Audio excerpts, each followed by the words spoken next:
Hello and welcome to all at Crick Tips. मेरा नाम है अभिषेक और मेरे साथ शशांक भी जुड़े हुए हैं। आज तीसरा टेस्ट मैच का पहला दिन था सिडनी में और ऑस्ट्रेलियाई टीम ने कुल मिलाकर 166 रन बनाए 2 विकेट के नुकसान पर शशांक, लेकिन बारिश की वजह से पूरा दिन का खेल हुआ नहीं। काफी सारे ओवर्स जो हैं वो कट हो गए। 55 ओवर का खेल हुआ, 90 ओवर का होना चाहिए, लेकिन फिर भी देखा जाए तो ऑस्ट्रेलिया की टीम ने थोड़ा सा अपर हैंड तो इस मैच में हासिल कर लिया है। बिल्कुल अभिषेक, सही कहा है आपने। और अच्छा हुआ कि ये आज 90 ओवर का खेल नहीं हुआ। ये भारत के लिए आज से सही हुआ, क्योंकि अगर आप देखें तो जो मोमेंटम है इस समय स्मिथ और लबुशेन जो कि नाबाद बल्लेबाज हैं उनके 67 पर लबुशेन खेल रहे हैं, स्मिथ भी 35 रनों पर हैं। तो ये दिखाता हुआ कि अगर 35 ओवर और खेल चल जाता तो शायद भारत की ये टीम से मुकाबला पहली पारी में थोड़ी और दूर चली जाती। ऐसे में अच्छा हुआ कि दिन का जो गैप आएगा और फिर अगले दिन नई रणनीति के साथ भारतीय टीम बॉलिंग करने आ सकती है। मुझे लगता है कि ये बेहतर चांस भारत के लिए अगले दिन होगा और एक नई स्ट्रेटजी के साथ भारतीय टीम जो है वो उतर सकती है मैदान पर। देखिए, स्टीवन स्मिथ जब टिम पेन ने टॉस जीता और पहले बल्लेबाजी करने का फैसला किया, लेकिन परेशानी ऑस्ट्रेलिया टीम की अभी भी सॉल्व नहीं हुई है। And the problem is their opener batsman, और पूरे श्रृंखला में दे हैव डन नथिंग। और इस बार भी देखिए, डेविड वार्नर लेकर आए थे ओपन करने के लिए, बिल्कुल ओपनिंग पार्टनरशिप ही चेंज कर दी थी। दोनों बल्लेबाज नए थे। वहीं पर विल पोडोस्की की अगर हम बात करें तो डेब्यू कर रहे थे, लेकिन जिस तरीके से मोहम्मद सिराज ने गेंदबाजी की, 6 रन के व्यक्तिगत स्कोर पर आउट कर दिया डेविड वार्नर को, और उसके बाद लगा कि ऑस्ट्रेलियन टीम फिर से बैकफुट पर जाएगी, लेकिन विल पोडोस्की और उसके बाद मानस लाबुशान के बीच में शतकीय साझेदारी, ऑस्ट्रेलियन टीम ने वहीं से भारतीय टीम के ऊपर प्रेशर बनाना शुरू किया।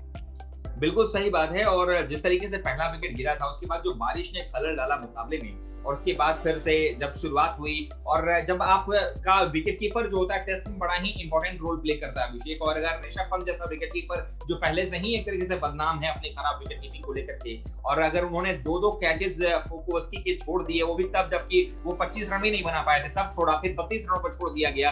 अगर वहीं विकेट गिर जाता अभिषेक ना, तो आप देखते कि फिर जो मानस लाबुशेन थे उनकी भी बल्लेबाजी पर असर पड़ता, दबाव में आते। जो स्मिथ आकर के आते ही उन्होंने जो अटैक करना शुरू किया वो भी नहीं कर पाते, और भारत हो सकता था कि आज के दिन के खेल की समाप्ति पर हम बात कर रहे होते कि भारत ने आधी टीम को पवेलियन का रास्ता दिखा दिया ऑस्ट्रेलिया का, और भारत एक तरीके से ड्राइविंग सीट पर बैठा होता। लेकिन ये ऋषभ पंत का कैच छोड़ा जाना, फिर रनआउट भी एक मिस हो गया वहां पर, चोटिल हो गए थे बुमराह, तो ये कहीं ना कहीं भारत के खिलाफ गया है। लेकिन फिर भी नई शुरुआत की उम्मीद भारत से करेंगे कि अगले दिन जो है दूसरे दिन का जब खेल हो वहां पर भारत अच्छा वापसी करेगा। बिल्कुल, absolutely right, but that is the choice of Indian management की ऋषभ पंत को उन्होंने प्रेफर किया instead of Wriddhiman Saha, a proper wicket keeper. लेकिन प्रॉब्लम तब हो जाती है जब रिद्धिमान साहा के बल्ले से रन नहीं निकलते हैं। ऋषभ पंत कई बार प्रेशर कुकर सिचुएशन में आकर रन बना देते हैं, तो you have to compromise either in the terms of losing catches, या फिर कुछ अगर रन बन जाए तो वो आपके लिए बेटर है। तो दोनों तरफ से कहीं ना कहीं कॉम्प्रोमाइज आपको करना पड़ेगा, और शायद इसीलिए people are missing Mahendra Singh Dhoni still, क्योंकि वो रन भी बनाते थे और विकेट के पीछे जादूगर भी थे। लेकिन एक और इम्पोर्टेंट सवाल ये है कि एक आंकड़ा आपने बहुत अच्छा मेंशन भी किया था, जहां पर कि नवदीप सैनी ने जब पोडोस्की को आउट किया था, तो चौथे या पांचवें ऐसे भारतीय गेंदबाज बने जिन्होंने कि अपने डेब्यू विकेट एक ऐसे बल्लेबाज का लिया जो कि ऑलरेडी डेब्यू कर रहे थे। लगता है कि नवदीप सैनी में आपको वो प्रोस्पेक्ट दिखा है कि वो लॉन्ग टर्म के लिए भारतीय टीम के लिए बिल्कुल परफेक्ट हो सकते हैं टेस्ट मैचेस में?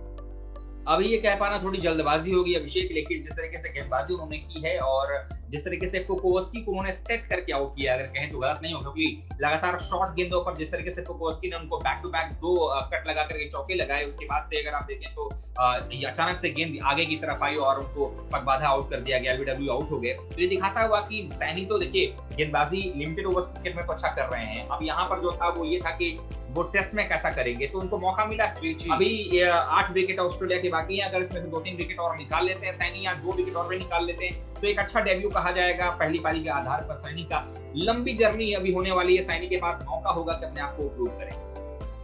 Absolutely right. Lekin the last question that I like to ask you, tomorrow it's going to be a big day for Indian team because Australia have never performed the way they are doing right now. इस समय देखिए score है 166 run 2 wicket के नुकसान पर। They are easily going to reach 300 plus if both the batsmen will stay at least for one over, one in the starting of the second day. अगर ये दोनों 1 घंटे खेल गए तो ऑस्ट्रेलिया की टीम 300 पार कर जाएगी और पहली बार इस श्रृंखला में 200 से ज्यादा रन बनाने में सफल होगी।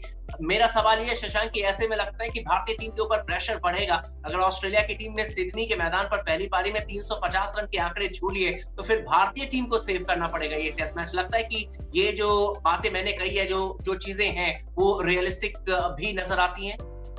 देखिए अभिषेक, बिल्कुल रियलिस्टिक नजर आती हैं, लेकिन एक चीज और है कि पहले घंटे में आज हमने जो देखा कि 55 ओवर का खेल हो गया, अभी तक गेंद रिवर्स होती नजर नहीं आई है। अगर गेंद रिवर्स होनी शुरू हो जाती है तो हो सकता है कि कल आप देखेंगे पहले सत्र में ही ऑस्ट्रेलिया के 4-5 विकेट निकल जाएं, और ऐसा हुआ है, पहले ही पास में हुआ है और वो भारतीय टीम कर सकती है। दूसरी चीज ये है कि एक गेंद अश्विन की ऐसी नजर आई जो अनइवन बाउंस के साथ आई। अगर वैसी गेंदें 2-4 पड़ जाएं और वहां विकेट मिल जाए, जैसे स्मिथ का विकेट नहीं मिल पाया उस दरमियान, लेकिन अगर विकेट मिल जाए तो काम बन सकता है। और उसको देखते हुए मेरी चिंताएं थोड़ी बढ़ गई अभिषेक, क्योंकि अगर नेथन लायन की गेंद भी अगर वैसे ही टर्न होने लगी, उछाल होने लगा, फिर भारत के लिए मुश्किल हो जाएगी। इसलिए भारत को चाहिए कि 250 के अंदर किसी तरीके से या 350 तक ज्यादा से ज्यादा आप जाने दें ऑस्ट्रेलिया को, उससे ऊपर ना जाने दें, बेहतर होगा भारत के लिए। बिल्कुल सही कहा शशांक, और इसीलिए कहा जाता है कि ये क्रिकेट में कब क्या हो जाए किसी को नहीं पता है। और अगर भारतीय टीम को इस टेस्ट मैच में बने रहना है, इस टेस्ट मैच में जीत दर्ज करनी है, इस टेस्ट मैच को अगर ड्रॉ भी करना है तो किसी भी हाल में, जैसा कि शशांक ने भी बताया कि अगर ऑस्ट्रेलियाई टीम को 350 के अंदर हम रोकने में सफल होते हैं तो then we will have some kind of chance, some kind of hope to remain in this test match. क्योंकि इसके बाद जिस तरीके से सिडनी के विकेट पर शशांक ने भी मेंशन किया कि अचानक गेंदें टर्न हो रही है, बाउंस हो रही है, इसमें भारतीय टीम को चौथी पारी में बैटिंग करना इतना आसान होगा नहीं। Thank you so much Shashank, और क्रिकेट टिप्स पर जितने भी हमारे व्यूअर्स हमें सुन रहे हैं उन सभी को बता दें कि cricket is not only to watch but also to win, और इसीलिए क्रिकेट टिप्स चैनल पर आप आइए, तमाम तरीके की चीजें आप जीत सकते हैं यहाँ पर आकर, और इसी तरीके से बने रहिए। टेस्ट मैच बहुत इंटरेस्टिंग है, लगातार हम टेस्ट मैच का ब्यौरा आपके लिए लेकर आते रहेंगे और इसी तरीके से आपके लिए रोज हम एनालाइज करते रहेंगे इस टेस्ट मैच के। हर दिन को आप हमारे साथ बने रहे। Have a great day.